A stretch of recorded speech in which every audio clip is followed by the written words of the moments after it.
People out there need to hear you, but you're just not reaching them. If you can have your very own podcast so you can reach those clients that want to pay you and that will pay you. The biggest misconception they have is that podcasting is a money generator. You start a podcast, you're going to make money. That is so untrue. Interviewing coaches, what's happening with their business, how they got so successful, what their trials are, what their struggles are. If I want to turn them into a client, I need to know all those things. This is the Content Capitalists Podcast. We talk to business owners who've used video to grow their businesses to $1 million a year or more. How they did it, what worked, what didn't. Welcome to the Content Capitalists with your host, Ken Okazaki. Hey guys, welcome to another episode of the Content Capitalist Podcast, where I have one-on-one conversations with successful entrepreneurs.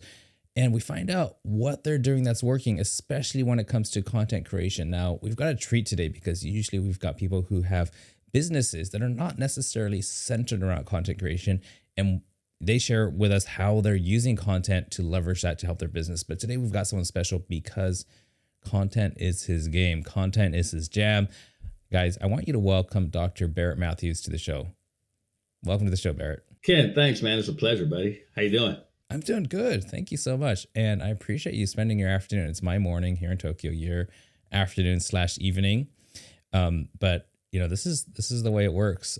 With this whole global, connection, global business thing going on. Yeah. So Barrett, I want you to start us off because I was on your podcast just not long ago, and you dug deep into a lot of stuff I hadn't talked about in a long time, and I came out of it thinking, wow, I did a lot. That sounded amazing, right? That's what happened to me. I want to dig into a little bit of what you're doing and how you got to where you are, especially for our listeners who are growing their businesses and always looking for what's the next step. But before we do that, could you give us a rundown on what's your business called, who do you help, and how do you help them? Sure. My business is Media Boss Pro, and I help coaches and speakers to reach their ideal clients by using media. I help them to drive their competitors crazy by making it so that their clients can find them and then pay them because they use various platforms of media. And I focus it on podcasting, but we can actually branch off to other forms of media because those ideal clients are everywhere, not just on podcast. Got it. And, what's so interesting is what you just described there is probably what a lot of the listeners on this show are looking for. So guys, if you're looking for podcasts as your main vehicle to drive more leads, sales, customers, repeat customers to your business, then you want to go check out the links down below. We're going to put them there. But let's first of all dig a little bit deeper into how you got to where you are, how you stumbled upon or discovered or invented this business. What were you doing before you were an entrepreneur? Or I don't know, were you a born entrepreneur? I've seen kind of a split between this with a lot of my guests. In college, to be honest, I started in college thinking I wanted to be an architect. And I was studying architecture until it kicked my butt royally. And I knew I had to get into something else. I'll be honest, Ken, I had no idea what I wanted to change my major to. And my sister said to me, well, why don't you go into media? You've always liked television. You've always liked radio. And my thought was, well, doesn't everybody? I didn't think of it as a major. I honestly didn't.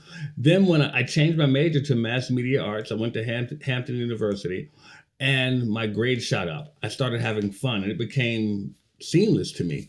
And I got involved with the school newspaper. I became the play-by-play and color announcer for football and basketball games. I ended up becoming the sports director for the radio station.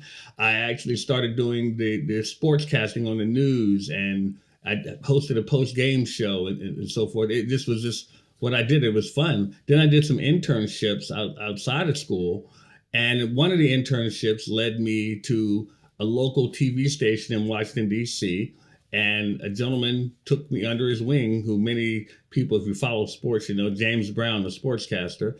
He took me under his wing. And when I got out of college, he put in a word for me, helped me get a job. Then he later asked me, hey, how'd you like to come up to the network in New York and work for CBS? I'm like, are you kidding me? So I took that position. I was working up there for a while, but I got out of it because I saw some things in the network level that I didn't particularly care for, and they didn't like that I didn't care for them. So I got out of that and got out of television altogether and got more into the business side of things. I want to stop right there for just a second because I'm really curious. So I'm not into American sports or actually sports in general at all, but I've seen clips where you have like a guy that's like when you say sportscaster commentator, like you're the one who's looking at play by play and then like drawing circles and lines on the screen and all that and talking about stuff. Yeah, the play by play is the one that tells you what's happening. The color commentator is the one that's drawing the circles and telling you that he's describing what's happening from a Color from a commentator. layman's So term. which one were you again? I did both actually. I did both. You did both. Got Yeah, it. I did both. And it's something, I'll be honest with you, I took for granted because I didn't realize how difficult that was to be able to do both, to know which one you're doing and to do both. So it was. Yeah, you got to know it was everybody's names perfectly. You got to have all. I mean, I've seen clips We that are have talking cheat about sheets. some We have average cheat and oh, you do. Okay, that's. Yeah, we have cheat sheets. But the thing is, what you do But have to know. do you get stuff wrong sometimes, and like fans get really angry because like they're No. really intense, aren't they? Well, they get intense if you don't. Well, and keep in mind, I was fortunate because I was at Hampton University and I was covering Hampton's games. So I was a homer anyway. So my whole commentary was based on favoring our team. But there are some times when you have to be unbiased. I didn't have to do that, but fans get mad when you're not biased towards their team. So I mean, So keep in it's mind, a given. It's understood that you're biased, and that's well, I okay. was biased. Well, and keep in mind, I was on Hampton's radio station. So I was on Hampton's radio station calling Hampton's games. So they expected me to favor Hampton. So Yeah, but so if it's I, kind of like, I mean, coming from the outside, I'm from Japan, but when I look at American news clips, I'm looking at like CNN is like team Democrats and Fox is team Republicans kind of thing. Is it kind of like that? kind of like that. Yeah, exactly. They expect a certain thing. Now, keep in mind, like if I were doing that just on a TV network or radio network, then they would expect me to be unbiased. And that's where you'd have to just say, hey, call it both fairly. That's when fans get mad though. If they feel a play went somewhere and you're not biased towards their team, they'll say, oh, you're favoring the other team, even though you're just trying to call it fairly. That's a tough spot. Well, thanks for giving us that little peek into, what that's about. That's how I got into media, and just had more life experiences. I got out of it, then kept pulling me back in. No matter what I was doing business wise, I was hosting something, I was interviewing somebody, I was writing something, and this kept pulling me back in. Then I started hosting online radio shows back when that got popular with Blog Talk Radio, and then podcasting came along, and it was just a seamless transition for me. And I started doing that. And at the same time, I was coaching people in productivity, in business productivity. And I was telling my clients, if you want to be more productive, then you should start a podcast so your message can stay out there while you're still working. I realized that a lot of the people weren't doing it. And then it dawned on me that people don't want to get things done. People would rather have things done. So that's when I decided to do a done for you type of podcast production for people. So I basically made it so I could produce their podcast for them. All they had to do is give me their raw content.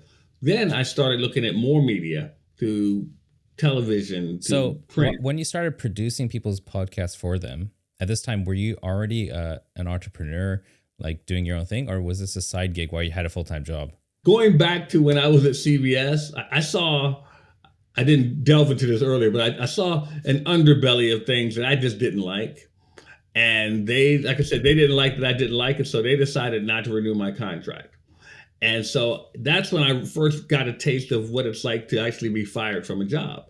And I remember the professor saying to me in college that you haven't worked in television until you've been fired. So I got out of that, and I started working in a network marketing company, actually. And that's when I got my first taste of entrepreneurship, because I realized, I said, hold on, they can't fire me. My pay is based on my work. And as long as I work hard, I get money. And I liked that idea to the point to where I never wanted to work another job again. And so that's how I caught the bug. And then I just started really figuring out, okay, how can I use the skills that I have and turn that into entrepreneurship? So that's how I got to that part. So you're going on now. You're starting to help people produce their podcasts and stuff, right? What do you remember your first client without necessarily saying their name. You can if you want, but like, what was it about? I'm trying to remember the first client. I'm trying to think if they're still with me or not, because I had a bunch of them come at the same time, and they weren't my first. Finding clients was easy then. Like just a bunch came in, same time. Well, not a bunch. It was a few of them, but I do remember the first one. I know he's not with, because it was funny because he wanted to. He sent me an audio clip of like him talking for like 2 hours or something. I said, okay, so we can like break this up into different episodes. He said, no, I want that to be one episode. I said, nobody wants to hear you talk for 2 hours straight but yourself. No one has that type of attention span. But yeah, he wanted to do that. I'll never forget that. That was funny. Yeah. I bet that was probably somebody's first podcast, right? Yeah. I think it was his first podcast. But some people they just want to hear themselves talk, and that's fine. That's good for them. But you're not going to get too many people that are going to listen. Actually, I had someone. She helps people get their podcast off the ground, but not for marketing, not for PR. What she does is she gives people a bunch of questions to go over the course of like a whole year to record weekly. And what it is to document people's lives so that they can leave a legacy for their children to look up and know who they were, what they did. So the only people that will ever hear it is themselves and their family, potentially. But she guides them through all these questions and stages of life. Like, what was your first kiss? What was your first this and first that? And then you just tell your life story just so that you don't get erased off the face of this earth when you die, So that, there are different ways to do it. So many, and that's the thing I tell people, there's no cookie cutter way to do a podcast. You got to, because we have too many people that are trying to be like someone else. I'm like, just be you, just do you. It'll work out as long as you stay consistent with it. So we've gone from college to sportscasting to MLM, and on the side doing some podcast productions. At what point did you feel like, hey, this should be my main thing? Like, was there a turning point? Yeah, I'm glad you asked that. That's a great question, because I was doing blog talk radio shows, and it was fun. I enjoyed doing them for a good while. Then I said I'm going to take a break. And one of my friends, who's a marketing genius, he really is, he wanted to start an online radio show. And he asked me to be one of the hosts. He had a lot of great speakers and stuff who were the hosts, and he wanted me to be one of the hosts. I said, God, yeah, I'd love to work with them. So I ended up being one of the hosts, which ended up leading me to being the main host, which led me to being the producer of the show, which led me to being the executive producer of the show, where he handed everything over to me. And I was doing it and had a whole crew of people working with it. I was in charge of all of it. And we did it for like a year and a half, 2 years. And everyone kept talking about, God, Barrett, you make that seem so easy, because it was something that I did with no problem. To the point where I said, you know what? I need to step away from this and start focusing on my business and helping other people to put their media out. So it was when I started feeling the end of that show, I started saying that, I need to focus on my business and helping other people to make their business more visible through media. So that's when I said, let me do this myself. I want to backtrack just 1 second, because I think there's a lot of people listening who are also thinking about or already have their own agency where they're doing stuff like what you're doing, what I'm doing, creating media for people. And do you remember when you first started, what were you charging your clients at the time? Like at the very beginning, like how much did you dare ask someone to pay you money to do this? I was charging people about $150 a month. Okay. And what do they get for $150 a month? They got me to take their content, to edit their content. We would create their graphic for them. We would put in music for them. We would do voiceover for them. We would add commercial spots for them. We would upload it to about 10 different, about 10 different podcast platforms. And this is weekly episodes? These are weekly episodes we were doing. So basically for $20 per episode. Yeah, pretty much. No wonder you had so many clients so quickly. I'm just like, you're hired. You're hired. Done. Oh God, that was that fire question right shame there. here. Wow. Now that you made me think of that. No, but here's the truth though, and I've done this before.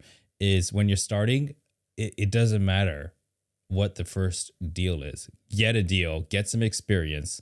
I've done tons of free stuff when I was starting. Tons free stuff, just cutting my teeth, making connections.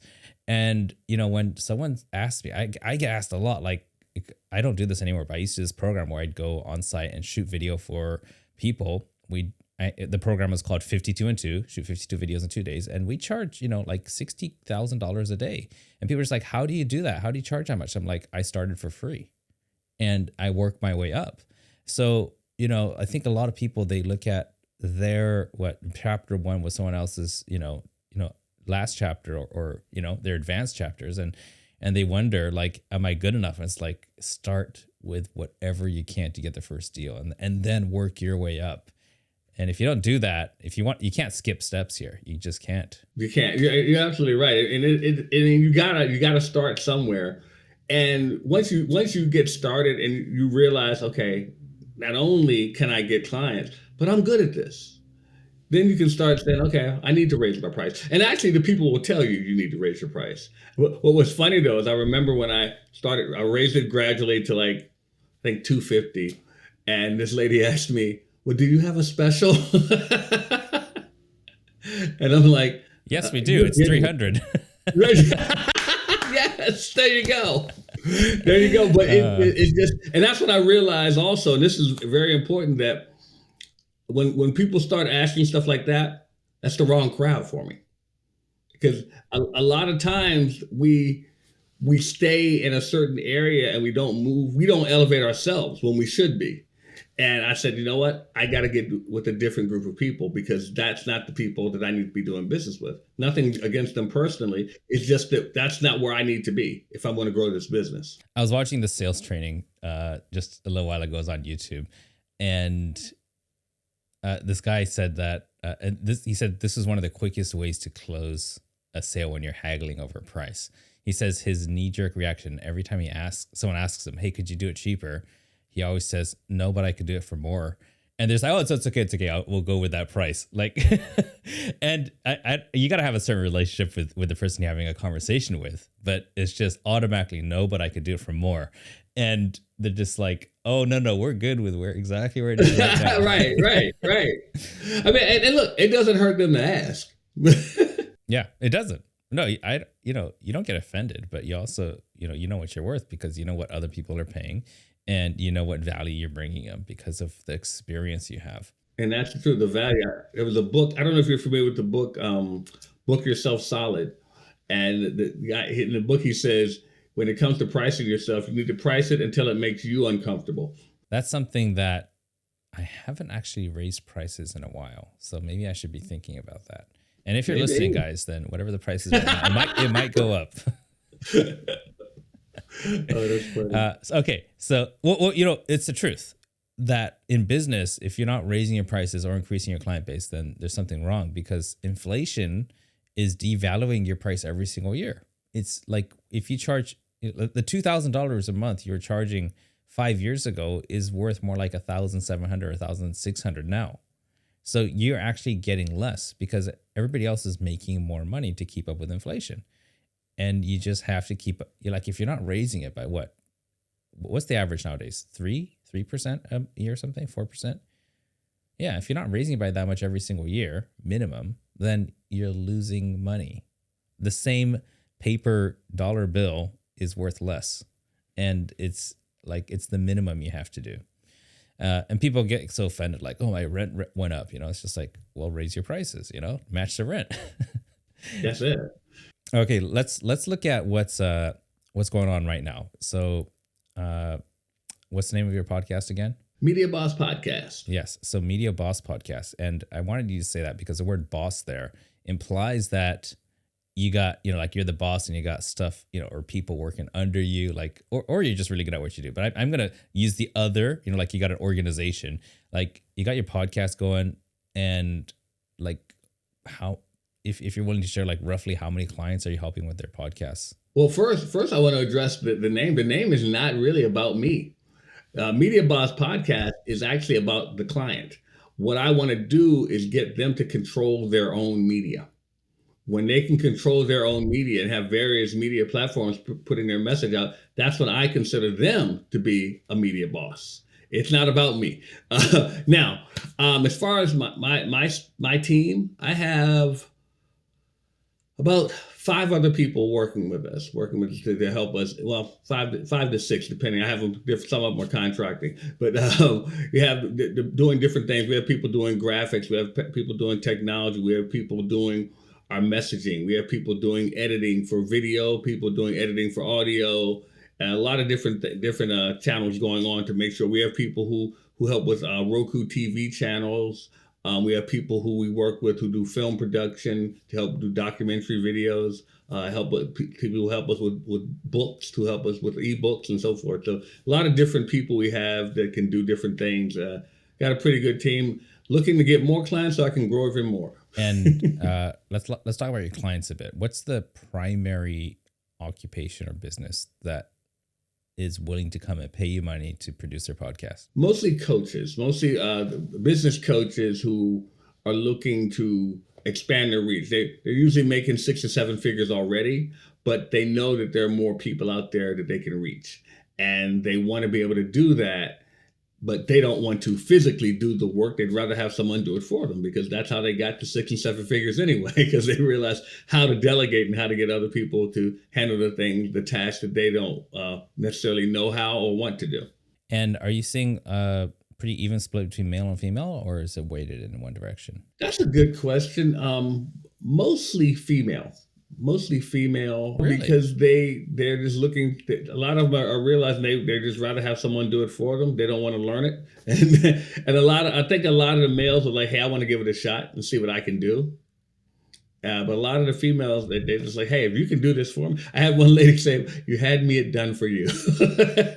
So yeah, mostly female, but it's close. It's not like it's like one's one way and one's the other. They're close, but it seems like mostly female right now. And why do you think that they would pay you versus rather learn? Like, what are the pain points they talk about? Like, the reason I want to work with you is, or the reason I don't want to do it myself, or the reason I don't want to learn from scratch. Like, what are those? Technology is the main thing. They don't want to learn the technology. They don't want to learn the facets of the media industry. And they like the fact that I've got experience in it. So they figure, if you've already been working in this field, I don't have to. so I can take your experience. And it's funny because a friend of mine told me years ago, he said the biggest commodity in the world is convenience. People will pay for convenience. So if you can make something convenient for someone where they don't have to do it, they'll pay you for that. And like I said, if you can solve someone's problem today, they'll pay you. Amazon Prime is a good example, and try to do that with GoBuck Studio. Try to make it. Yeah, well, and look, and you'll be happy to know my stylus arrived today, and my iPad arrives tomorrow. That's from our previous conversation, but yeah, you understand what I'm talking about through Amazon Prime. So that's. I just can't wait to see what else AI is going to do to make life more convenient and just blow up this whole industry of convenience via AI, because convenience via AI is taken over, writing, coding. Those are the two big ones, but there's a whole lot more research, right? Oh my God. Podcasting. It's there's a lot of stuff out there that everything is changing.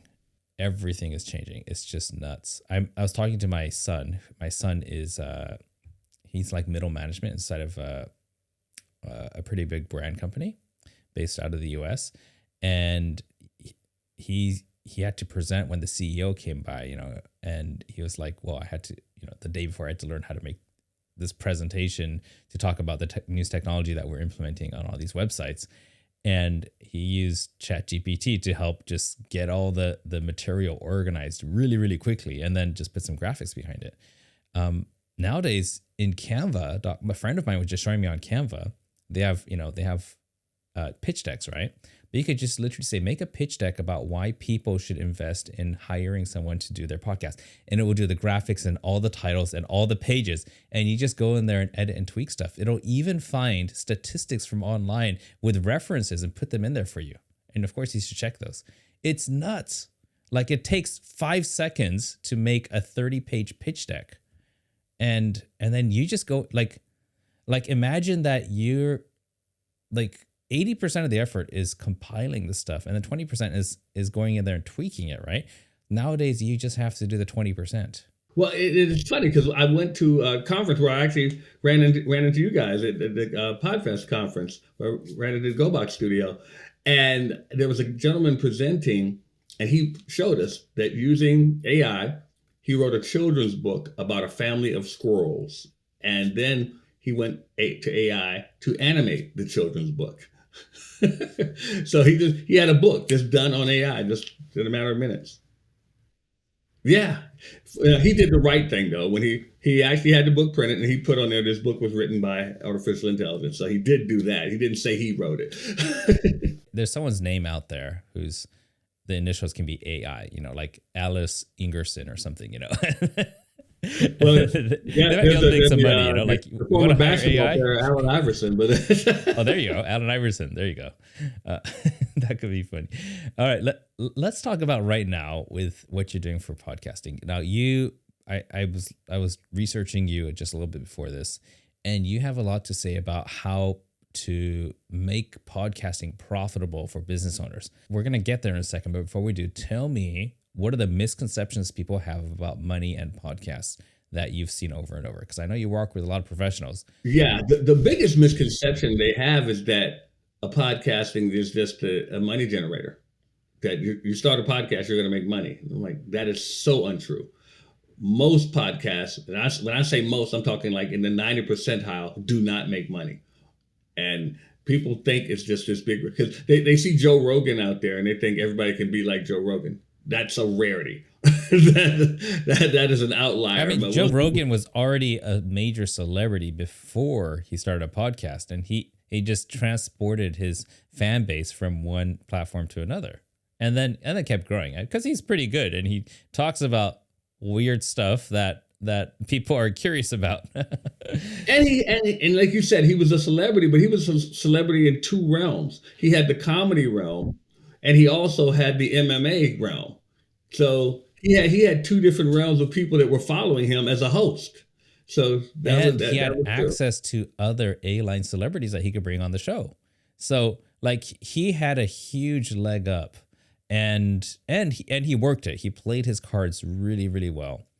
But it's kind of like, it's kind of like trying to come in and say, you know what, I'm gonna, I think I'm really, really good at tech. So what I'm going to do is make a phone to compete with the iPhone, because look what iPhone did. So it's definitely possible.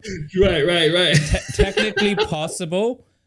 Yeah. Not likely, right? Not likely. Right. Not probable. It is possible, but not probable. Yeah. And I mean, and that's the biggest misconception I think a lot of people have is they think that, oh, I'm going to start a podcast. So the first thing they want to know is, okay, I want to make money. I'm like, whoa, slow down. Let's talk this out. Let's figure out what we can do, because it's just not just a money maker like that. Most people don't make money with podcasts. So that's the biggest misconception. Okay. Give us a couple more. Oh, okay. Another misconception that people have is that all your audience is listening to podcasts. A lot of people, they have a business and they want to reach their clients through a podcast. Great. Wonderful. I always think podcasting is the best way to start in using media, because it's easy for you to talk about what you love. So that's, and we just recorded, you got yourself a podcast.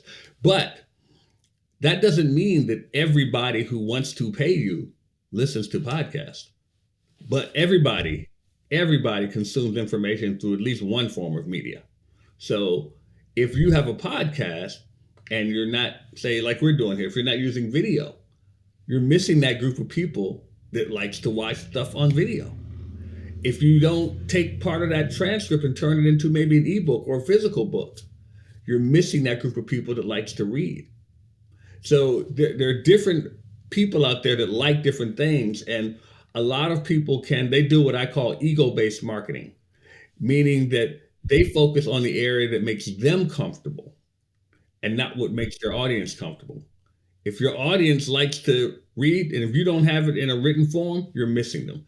If your audience likes video and you don't have it in video form, you're missing them. And of course, if you're missing them, you're missing that revenue that you so greatly seek. So you got to meet them where they are instead of trying to make what you just said there, ego-based marketing.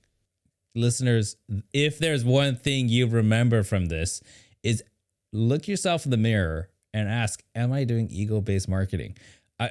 Barrett, that is so good. You put it so succinctly, because I think I'm doing that. Like I'm putting out videos on Facebook because I like to watch Facebook. You know, that's where I actually spend most of my time on social media.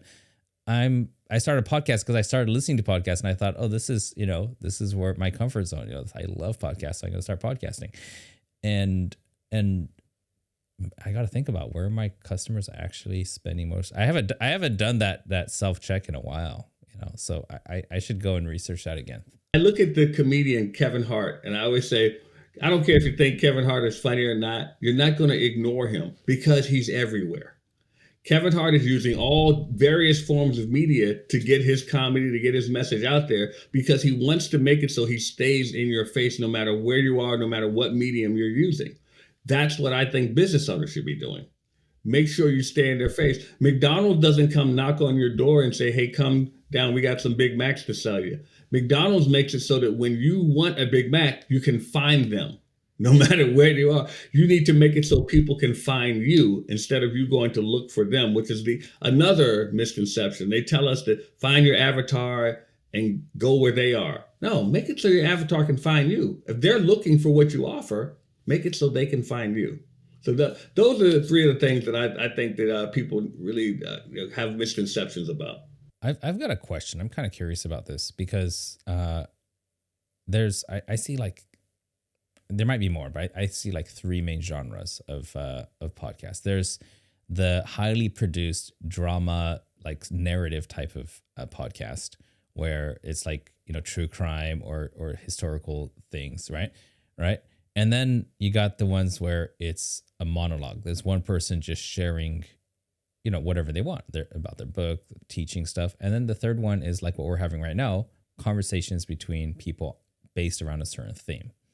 Now, for people who want to grow their business and they're looking for new clients, and, you know, just like your clients, which direction do you usually point them to get started? Well, and I'm glad you asked that. It's I think it's more the genre that we're doing right now, but I think you need to be interviewing your clients, interviewing your ideal client. That avatar I talked about, you need to be interviewing them. Whoever, like for instance, I do business with coaches, so I need to be interviewing coaches.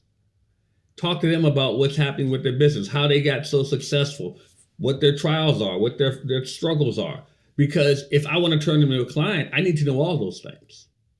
So I would rather interview them, showcase them, and then talk to them later about maybe doing business with them. Got it. So you're actually, it's not like the guests. So the guests that come on your show are pretty much being qualified for being your customer. Yeah. And I let them know before the show that I want to have a talk. I'm very transparent with them about what I would like to do, and hopefully get them a podcast, get them started. So we can have that conversation afterwards, and I didn't like blindside them. They knew we were going to have a talk about this, and most of the time they're open to it. And is that the same strategy that you suggest to a lot of them to do? Like, how you recruited them? Yep. And that's nothing to hide. I'm just, hey, if you want to make money, get people that pay you to be your guest. That makes so much sense. But how do you feel that affects your audience base? Like, if you're looking for prospects, and this is me really thinking out loud here, then there's probably like you're gonna find this sweet spot that, like, you know, an entrepreneur who's in their, you know, let's say 40s, who's doing 6 to 7 figures and is in the coaching space and is facing these kind of challenges. Doesn't it get really samey after a while? No. Because I'm glad you asked that, because I try, and as I did with you, I try to make the interview interesting when we talk about different things. I mean, it's not a matter of I'm not asking the same questions over and over again. It's not so tell me about your business, tell me about your ideal client. It's not that. I want to talk to you. I want to find out about that. I want to get into storytelling and so forth. So we have a good time. And as far as the people my audience that's listening, like I said, I want to focus on coaches. So I want them to say, man, I'd love to be on there. So I'd like for them to apply to be on the Media Boss podcast as well. And that's what I hope that they get out of it, that they want to be a guest as well. I love it. I'm kind of trying to understand your strategy behind everything, and this is kind of working. And the best proof of the pudding, and I found this to be so true, is to just demonstrate what you're doing. And then people say, yeah, I can see it works because I went through it. And then you say, and now you could do it for yourself. Like, they can't argue with that because now they're a customer, right? Yeah, and exactly. That's a good point too. And they're more than likely to give you a referral and so forth, to give you testimonials and everything because they went through it themselves. And there's so many other ways to make money as well. I mean, that's one way, by interviewing the people that will be your clients, but also, forming partnerships with people out there. And then I like the idea of running commercials on your podcast from people that would be ideal sponsors for you. Put a commercial, charge them, put a package. Do you voice your own commercials? Like do the VOs on that? Some of them I do, but some of them they would prefer to send a commercial that they've done. Your favorite commercial? Let's embed it here into this podcast right now. I'm going to say 3, 2, 1, and whatever comes to your mind. Oh my God. Could you wing something? A commercial for what? For GoBox? For you, like. Oh, for me? Okay, yeah, I can wing something. This podcast is sponsored by the Dr. Barrett Matthews podcast. Tune in today to find out how your life can be transformed in 3 easy steps. Yeah, we can wing it. We can wing it. All right. I'm going to count you down, okay? All right. 3, 2, 1. Hey, coaches.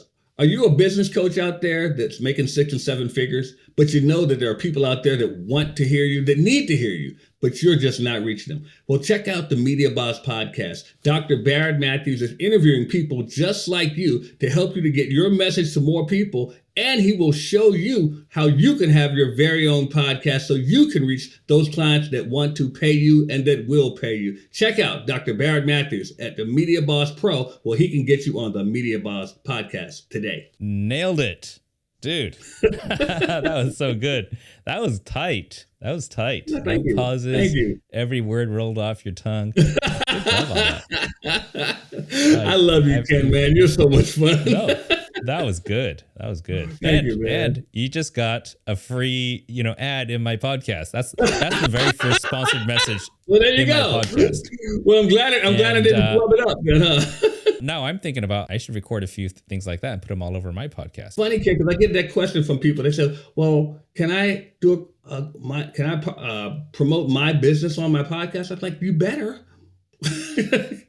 You better promote your business in your podcast. You better do it. I think what I'll do is like every other one will be sponsored by either my agency and GoBox Studio, and then because literally, like, who's paying the bills? Who's buying the cameras and the microphones? It's my business that's buying it. So it's sponsored. That's what I'm saying. You better promote your business on your podcast. Yeah. Okay. I put a lot of time into this, like we're sitting down here. There's no direct connection. Like it's good for brand. It's good for networking, and those things are immediately visible. But then, to make a direct connection between how this is feeding more money into the business, because, money is the oxygen of business, right? Without money, it dies, right? So I want to make a more direct connection there. So then I feel like every minute here is like I'm squeezing the juice out of every single the moment on there, both relationship wise and monetarily. So thank you for that tip. So tell me about where else are you syndicating content? You do the podcast. Obviously, this is on video.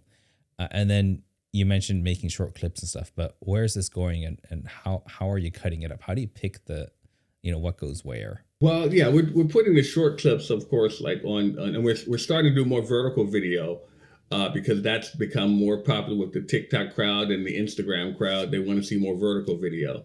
So we're clipping it to do that. We're also compiling more of the long form videos together because we're going to put that into a Roku TV channel as well. So now it'll be on TV as well.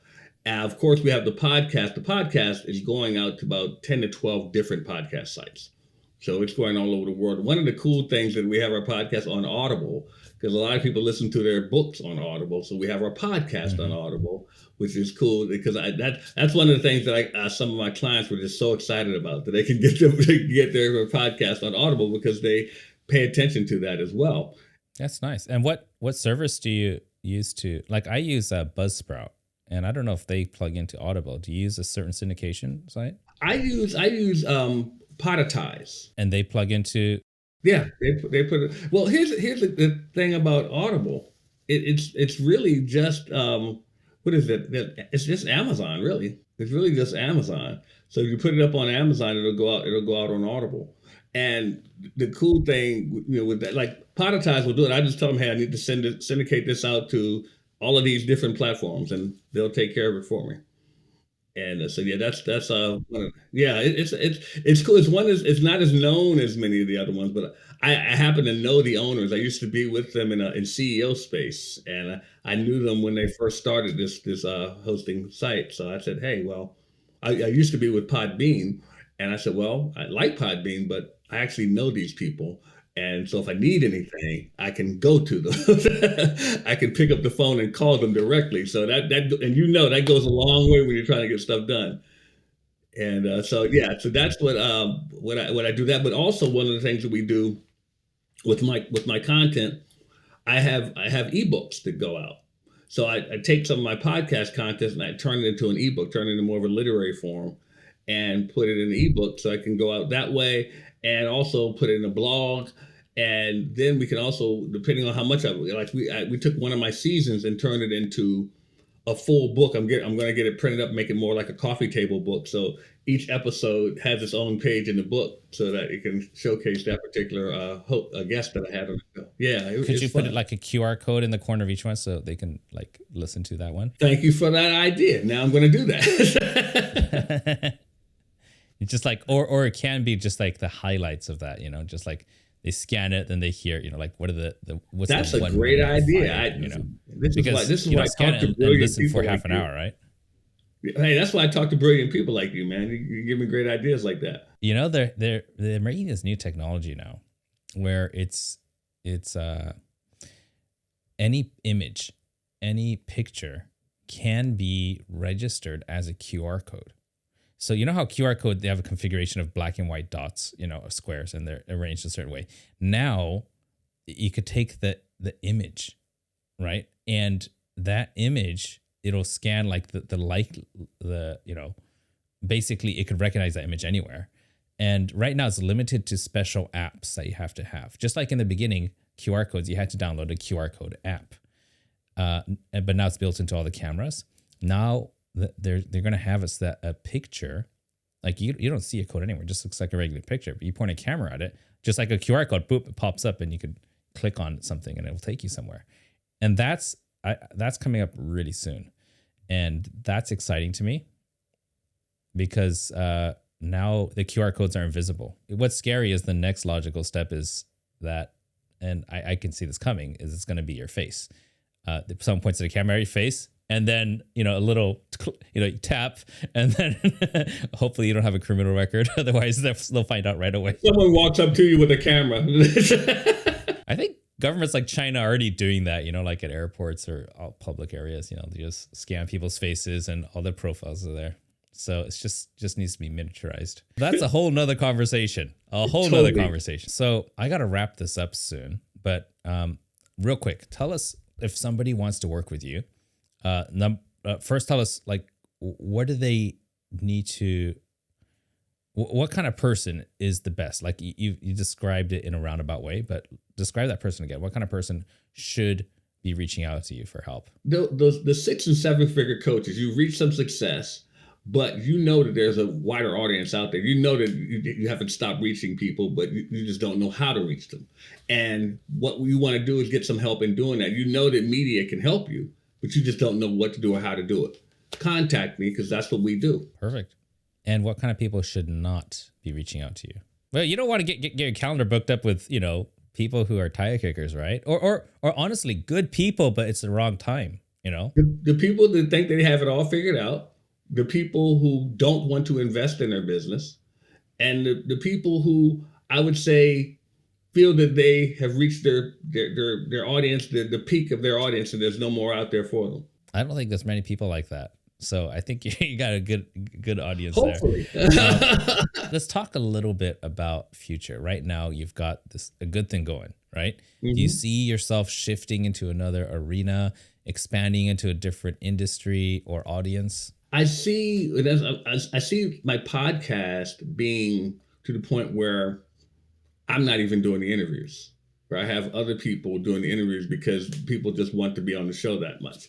I'm seeing myself doing more international work. As I mentioned to you before we got on, I'm working with a gentleman with an organization called I Change Nations. And I was made, that's where I got my doctorate, but I'm also a World Civility Ambassador. They promote civility around the world.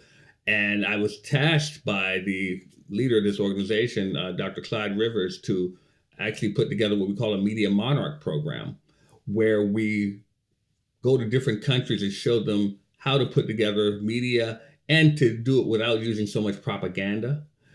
Also, I'm working on a sports and media program with a couple of other people in that organization. We're trying to make it so that we can make a global type of platform. We can go around the world and promote civility in sports. We've seen a lot of violence, a lot of people acting crazy in sports. We want to make it so people can be civil towards one another. The competition doesn't have to be violent. And we just want to make it so that happens. So I see myself doing a lot more international work. I see my company getting bigger and better because we're able to serve more people.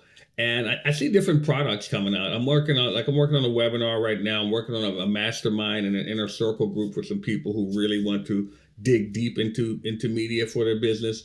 But I also, I'm looking at different things using AI, using some technology there are some people out there I know that would love to probably have a podcast, but they don't feel comfortable getting on there and talking about it, or they may have a language barrier, or some of them just like to write, but they don't want to speak. There's some AI out there that can help them with that, and we're working on putting that all together for them as well. So it's a lot of different things. Last question: do you think AI is going to replace people like us, agencies that produce media and podcasts for people? Well, Ken, you're irreplaceable. I think that they may try.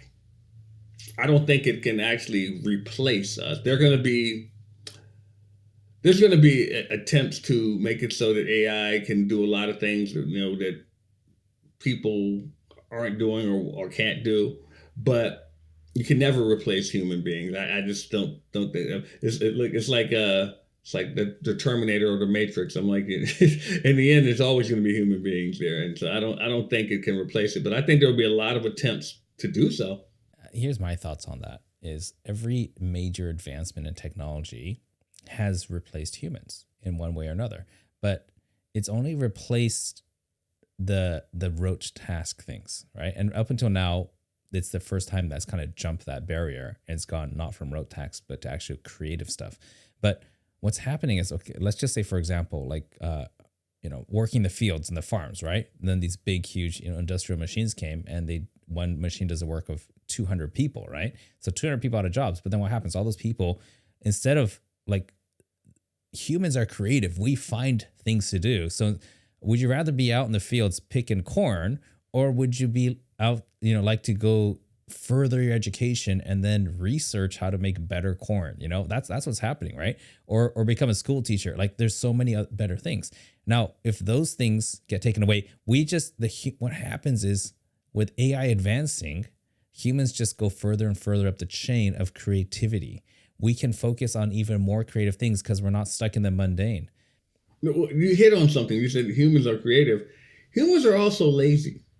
Sometimes we don't want to dig into our creativity. Humans are lazy for things that they find boring. Yeah. But the thing is, in that field, doing that work in the field, that's something boring. It's something tedious, but it's something that they don't have to do a lot of thinking on. If that machine takes that position, are they going to think, you know what? Hey, let me figure out something else I can do. I Or think are the they majority of complain? people will not. They'll go the lazy way. But then there are That's my those who will point. That's harness it. that's move my up. point, and that could be scary. I know which way you and I'll go, but I don't know about the majority of those people. Yeah. Yeah. Yeah, you're right. You know, we could give them, you know, pretend corn to cut, you know, like